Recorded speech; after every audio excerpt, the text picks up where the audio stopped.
Hello, and fantastic to have you here. Welcome to Nuts and Bolts. We've got a great session on today. Today's session is all about what happens when I'm shuffling around my paperwork here. What happens when your team's falling apart? They're falling apart, nothing's going right. What are you going to do about it? You're their leader. So let me define falling apart for you. So that's unhappy people that are leaving your team. So you've got a high turnover rate and you can't retain good people. Maybe it's people that are just not motivated to do their job and they're doing the bare minimum. Maybe you're seeing people constantly coming in late for work or goofing off or taking extra long lunch breaks. Maybe they're spending a lot of time on social networks on their computers rather than working. Maybe you've got absenteeism is a huge issue, so you've got people staying home a lot and not doing too much. Maybe nobody is willing to stay in the office past 1 minute past shutdown time. So even if there's a big project that's due tomorrow, nobody's willing to go that extra mile and do the extra 20 minutes to get some bits and pieces done. And that they just seem bored and annoyed with each other. So the team's sort of getting a bit antsy with each other and not getting on very well. So if that sounds like your team, even if it's a few of those, your team might be falling apart. And it's up to you now as the leader to step up and do something about it. And it's easier said than done, right? So I'm going to give you some really, really simple things that you can do to really make a difference and try and turn that team around, try and get them motivated to work. All right, so number one, what I want you to do is look in the mirror, making sure that it's not you. Are you micromanaging? Are you causing rifts in the team? Are you sitting in your ivory tower and never speaking to them? All these things. Look in the mirror and see what you can do differently. Even ask your peers, ask your boss, hey, how do you think I'm going? My team's having some troubles. I'm not sure if I'm part of the instigator of this. All right, so number one, I want you to look in the mirror and just check that out. Number two, the next best thing that you can do, sit down on a one-on-one with each of your team members and draw up a dev plan, a development plan. So what do they want to do for the next 6 to 12 months? What training do they need? What resources do they need? What support do they need? What are they aspiring to become? What part of the career are they interested in? Or maybe it's just a well-being goal. So sit down, Google development plans if you've never done them before, because there'll be hundreds out there that you can see. So these are not performance goals that they're going to be made accountable for and got KPIs against. This is development plan. So this is a personal, individualized plan for each person. Okay, and it doesn't take much. It's really, you can Google some and download some templates that'll be 1 pages that you can fill out. And then what happens is when you've got that 6 months sort of plan down, then every time you have a one-on-one, which hopefully is every 4 to 6 weeks with your people, depending on the size of your team, every time you have a one-on-one, you bring the dev plan out and go, okay, how are we going towards this? Have you got the resources you need? Have you got the support? Is this in progress? Types of thing. This is what you do. So it's the second one. Third one, you need to take command. So what do I mean by that? If the team is falling apart because some people are taking the mick, you need to make them accountable. So if some people are constantly coming in late or taking 2-hour lunch breaks or whatever, you need to start coming down and saying, this is the line in the sand. This is what I expect. And if there is anything different, then we're going to have a conversation about it. I'm going to be asking you the reasons why this is happening. Is there an issue at home? Is there something that you want to tell me about? Anything like that. You need to make your team accountable and take command of that, okay? Because it only takes a couple of months of a couple of people goofing off and everyone else is going to lose engagement, motivation. They're going to think, oh, if they're doing it, I'm doing it. And you're creating a new normal. You don't want that normal.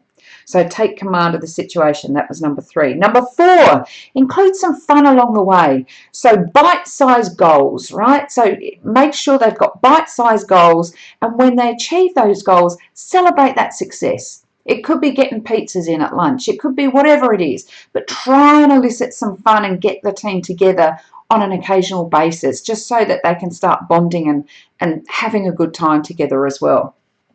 All right, number 5, make sure you get to know all your team members really, really well. What are their likes? What are their dislikes? What are their strengths? What are their weaknesses? What's their family situation like? You know, all those things are really, really important for you as a leader to be able to determine how you're going to lead that particular individual.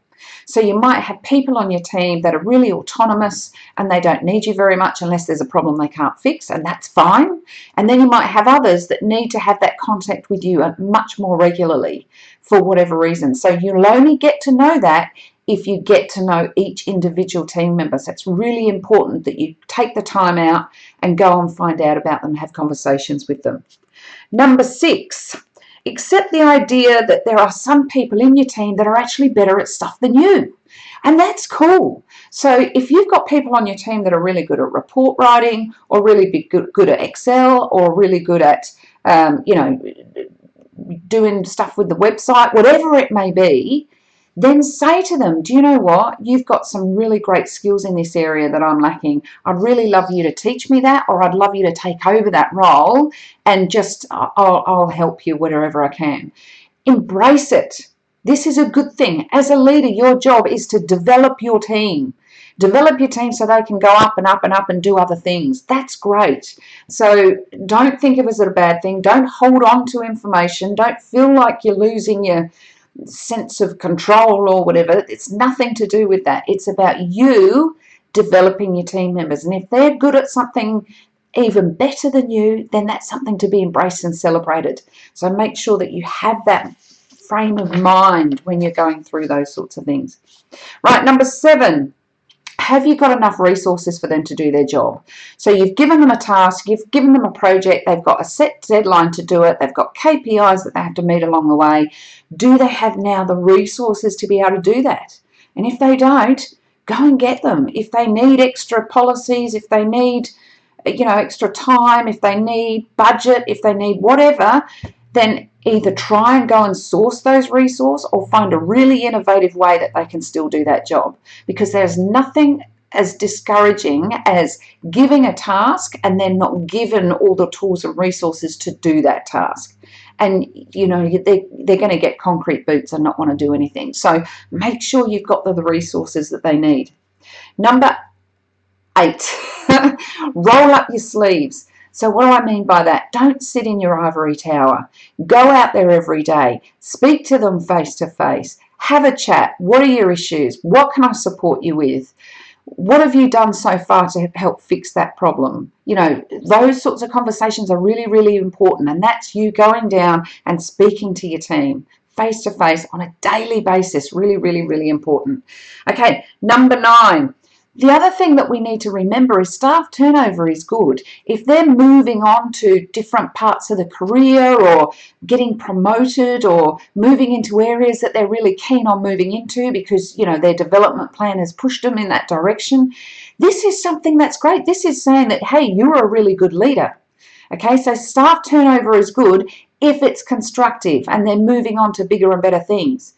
If staff turnover is, I'm walking out the door because I can't be bothered working here anymore, it sucks, that's something that you want to have a look at a bit closer. Okay, 2 totally different scenarios there. So staff turnover is good if they're moving on to better things, but this side, if they're just walking out the door because they don't want to work with you or the team anymore or the company, you need to take another look and start thinking about these steps. All right, now, number 10, be honest with them. So that authenticity is really, really important when you're a leader. So when a strategic plan comes down or there's a change or something's happening, be honest as much as you can. Don't promise them stuff that you can't deliver. Don't say, hey, listen, if we do all this, we're all going to have the day off, if you don't have the authority to give that. Okay, so really, really important to be honest and have that authenticity with you. Okay, number 11. So this is where I want you to get the smelly fish on the table. Now, I know that sounds funny, but what do I mean by this? Get your team members together in the room. Have a team meeting. Say, hey, I know there's some issues. I know that we've got some problems and I want to get them out today. Let's get that smelly fish on the table so we don't have to deal with it. Because like any other smelly fish, if you put it in a corner, if you keep putting it aside, it's just going to get worse and worse and worse and impact more people as it gets more stinky. Okay, so we're going to put the smelly fish on the table and we're going to have a chat about it and make it safe. So If they come to the meeting and no one's saying anything, say, okay, well, let me start. I think one of the problems that we've got currently is, A, does anyone agree with me or disagree with me? You start it, because you will have an idea what some of those problems are already. So, have that meeting, get it on the table, get it out, and then start brainstorming some solutions on how it can be fixed. Really, really important. The biggest part of that is the follow-up. Okay, so you're going to have this big smelly fish meeting. You're going to talk about all the issues. You're going to brainstorm some solutions. Some won't be able to be fixed, and we're just going to say, well, I don't have the authority to fix that. I can certainly make sure that that's commented on. But what do we need to do to be able to keep moving forward if that doesn't go away? So you have to have those quite courageous conversations too. But then follow up a week or so later saying, hey, that brainstorming we did when we did that? Well, I put that report forward and they're going to make the change. Next Thursday, it's going to be different. So you've got that follow up all the time. Okay, so number 12, if there is something that you cannot fix, by hook or by crook, you have tried and you cannot fix it, it's time to bring in the big guns.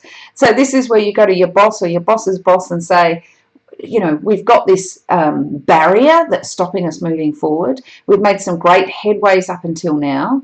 This barrier is not going to go away. I've tried A, B, and C. None of those things worked. I'm at a loss now what to do, but we need to get this fixed. What are your thoughts? Give me your insights and share with me what you would do.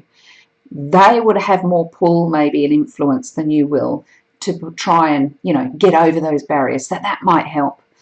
All right, so really, really, really quickly, let's go over them again. Number 1, look in the mirror. Are you responsible? Number 2, make sure they've all got development plans. Really, really important.